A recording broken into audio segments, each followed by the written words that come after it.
Welcome back to another blind reading with Hungry Harmony. Today's read, Something Old, Something New.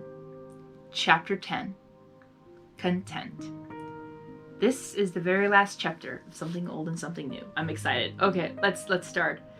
Fluttershy was moving around her kitchen, making pancakes and waiting patiently for Discord to wake up from the couch.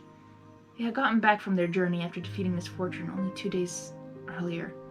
They had all returned to their own homes to rest, and were scheduled to meet with the princesses later that day for dinner, after which they would talk about the defeat of Miss Fortune. Before they left, however, Fluttershy had plans to talk to Discord about what had transpired while she and him had been in the cave with Miss Fortune. A million questions reeled through her mind. Were those memories real? If so, why didn't he just say that it was he who came up with the Draconicus form, not Miss Fortune? What possible reason could there be to lie to her? Was he okay with the fact that she truly did love Discord more than she did Ebony? Did he understand why? Fluttershy shook her head to clear her thoughts, focusing on not burning the pancakes. Sooner or later the smell will wake him up, and then we can talk, she thought to herself as she took the spatula in her mouth and flipped the pancake. Good morning, dear Fluttershy. The spatula had suddenly grown two suspiciously familiar eyes and a mouth with one pointed tooth sticking out.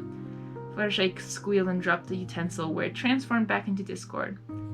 He continued to lay there on the floor, grinning at her. He reached out and grabbed her, pulling her to him, and on the floor, he continued to hold her, softly stroking her mane. Shocked at first, Fluttershy slowly eased into the embrace, enjoying the just woken up warmth from his body. She closed her eyes and nuzzled his chest. They laid on the kitchen floor for some time before Fluttershy smelled something burning. She leapt up from the floor, pulling herself away from Discord. Oh dear, the pancakes! She immediately turned off the stove top and moved the pan from the hot burner. Then she stared at the crispy discs lying in the pan with disdain. Oh, come now, don't look like that. They're still perfectly edible, with the right amount of syrup. Discord summoned a bottle of maple syrup and poured it over one of the black pancakes. He bit into it and immediately put his hand to his throat, making a sound and collapsing onto the floor dramatically. Fluttershy rolled her eyes, smiling affectionately at him. What? Is my cooking that bad? I'm sorry, I try so hard, she pouted, looking down at the floor dejectedly. Discord's head shot up the sound of her sad voice and said immediately, Oh no, I was joking. I didn't mean to make you feel bad. Look, they aren't that bad. In fact, I like them. See? He shoved the whole pancake in his mouth and chewed vigorously at first, but it slowly turned into a slow, forced chewing. See? He said, spraying back crumbs all over. Fluttershy laughed at him. I can't believe you ate the whole thing. I got you, Discord. He stared at her in disbelief. I'm confused. I'm shocked. Unable to register that this sweet little mare had actually got one over on him. Finally, he finally grinned at her and picked her up, causing her to yelp in surprise. Why, you little wretch, how dare you trick the Lord of Chaos himself? You have earned yourself a punishment, my dear. Oh dear, what just happened? Fluttershy's laughing abruptly stopped at the mention of punishment and looked at him suspiciously. What do you mean, punishment? He grinned mischievously before carrying her into the living room and throwing her on the couch, where he proceeded to tickle her. Ooh, now that's a punishment. Except if you ever tickle me, I am not responsible for your injuries. That is a warning. You have been warned. So if you tickle me, if you end up in the hospital, you have been warned. No, Discord, what are you doing? Discord, stop! She desperately struggled, laughing uncontrollably as Discord tickled her, laughing as much as she was. Oh, what was that? I couldn't quite hear you, darling. You're laughing too much, he said over her loud laughing. Discord, please stop. Fluttershy had tears in her eyes from laughing too much. Well, since you said please, he finally stopped his tickling barrage, allowing her to catch her breath. She laid on the couch a little longer, and then her stomach growled. She said, Well, I guess I better get in there and make the pancakes right this time. She started to move, but Discord held his hand up. Please, allow me. After all, I was the one who distracted you from your cooking. He snapped his fingers, and within seconds, he and Fluttershy were sitting at her dining room table, fresh-made pancakes sitting in front of them, along with glasses of milk. Chocolate for Discord, of course, and plenty of hot syrup. Fluttershy even had a fruit salad sitting next to her pancakes, filled with strawberries and little mandarin slices, blueberries and bananas drizzled with honey. Oh, that sounds so good. I'm drooling. Except for the blueberries. I don't really like blueberries, but everything else I would love to have. Oh my goodness, this looks delicious, Fluttershy exclaimed, digging into her salad. Anything for you, my dear. Besides, we're both going to need our strength to deal with Sunbutt up there. What? Oh, Celestia. I'm like, who's Sunbutt? For some reason, I was thinking of Sunburst for something. I'm like, wait, not Sunbutt, Sunburst. No, they're talking about Celestia. Okay, he took a long sip of his chocolate milk, the amount of milk in the glass never going down, providing Discord a nearly endless supply just out of one glass. Fluttershy swallowed the strawberry she had been munching and looked at him thoughtfully. Discord, may I ask you a question? Discord put down his glass solemnly. I figured this would be coming. Of course you may ask me a question. He looked at her straight on in an amount of seriousness she didn't think possible for the Lord of Chaos. She swallowed, suddenly finding her throat dry. Well, I was just wondering, were the memories that Misfortune showed me true? Discord simply nodded at her. You told me at first that it was Misfortune that made you the Lord of Chaos. And yet, in the memories, I saw that you had come with it all by yourself. Why didn't you just tell me the truth?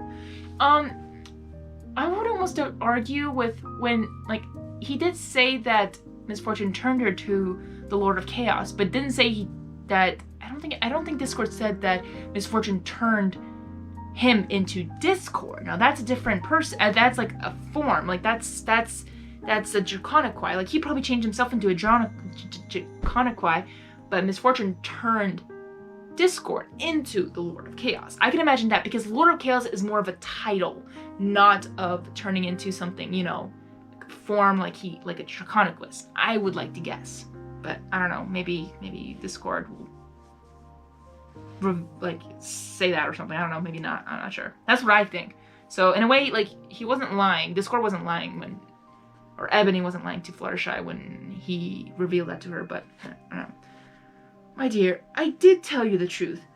I did come up with the form. Misfortune, however, made me the cruel being you met in the labyrinth.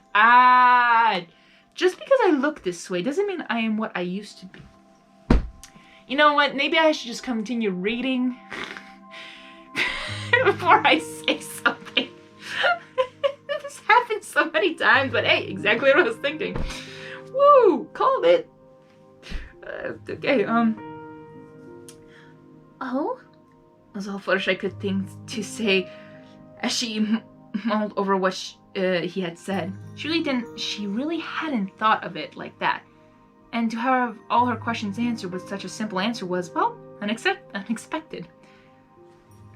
Now, may I ask you a question? Discord spoke up, pulling her from her thoughts. She nodded at him. He took a deep breath and looked at her meaningfully. When you were in when you were in the memories and you wished for me, I appeared in this form, my Draconicus form. Why did you wish for Discord, not Ebony Laughter? Fluttershy blushed. Well, I guess I didn't realize how much I missed you, Discord. I mean, I know it isn't the real you, and I feel just awful loving a fake you instead of the real you. Discord left his chair and walked over to hers, looking her in the eyes. Then allow me to explain something to you, my dear. I didn't realize how much I missed Discord either. You see, when I went back to being Ebony Laughter, even though it was the real me, I felt wrong. Like it wasn't me somehow. I felt as though my whole self had changed. He kissed her on her forehead before looking back into her eyes. Misfortune and everything else in my life changed. Ebony Laughter was who I used to be, not who I am now. Too much has happened, and I couldn't go back to being Ebony again. Not after realizing all of this. I guess my real question is this. Do you love Discord? Or do you love Ebony? Okay, I'm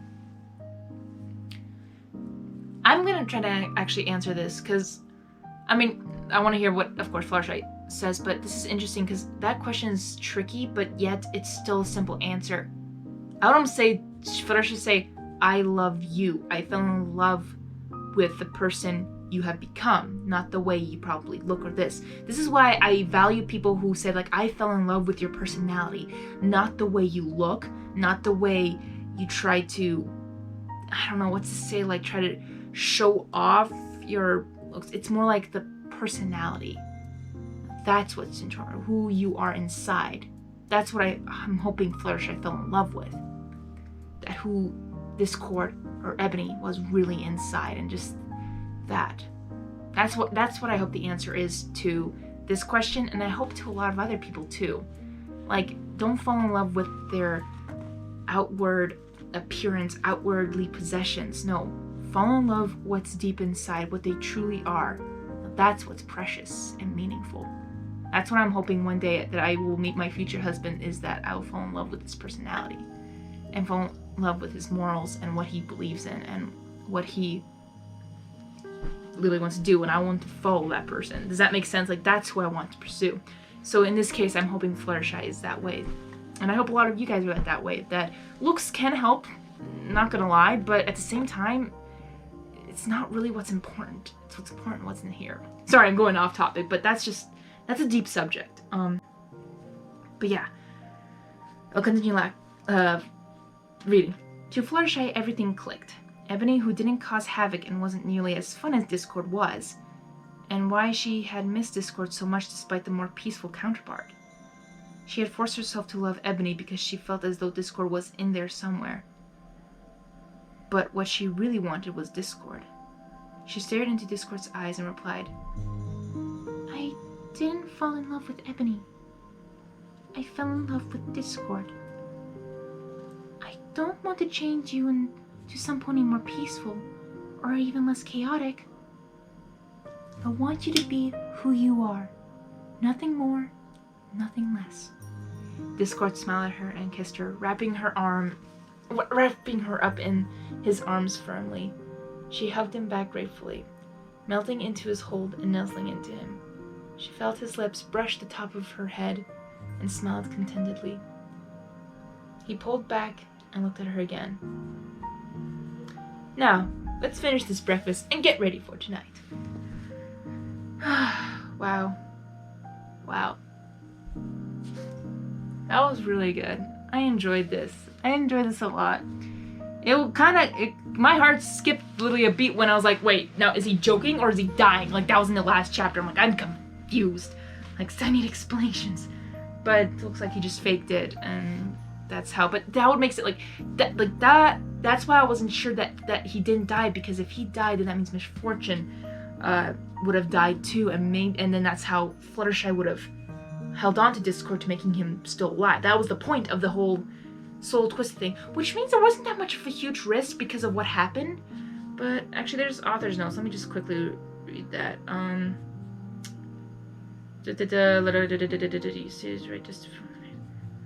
Trust me, Discord, if you like this one, you'll really like the next one. Wait, there's a sequel? Is there an actual sequel? If there's a sequel, I want to read that. Because that might make things awesome. But if there isn't, this is still good on its own. Like, I liked it. But just, like, the risk of the soul twine, like, didn't really have, like, a big risk to it because, of course, as I said, like, Discord pretended to be dead. Not really, but yes. So, if there's a sequel, I would like to read that next. But, ooh, there's so many fanfictions people have requested me, but I don't know what I can continue with. It's so hard. It's so many. I'm like, I want to read them all, but at the same time, like right now in MLP fanfiction, I like the MLP stuff, like the FlutterCord stuff. That's what I really like. But there's some that I know that are pretty good, even on its own. That's not FlutterCord. But oof, there's just so many and they're so long. And reading these just sometimes dries my throat out. So I'm surprised I survived this long. But yeah, thank you guys for watching. And if you have a FlutterCord one you really want me to read, I do have a list already, so maybe the one you mentioned may be already on my list, but just write them down in the comments and let me know what you guys think about this FlutterCord fanfiction, because I loved it and I hope you guys did too. Good job on the author, good job. And yeah, thanks guys. Hungry Harmony is out. Something old, something new, friendship is magic, friendship is forever, but most of all, FlutterCord is forever. Oh yeah.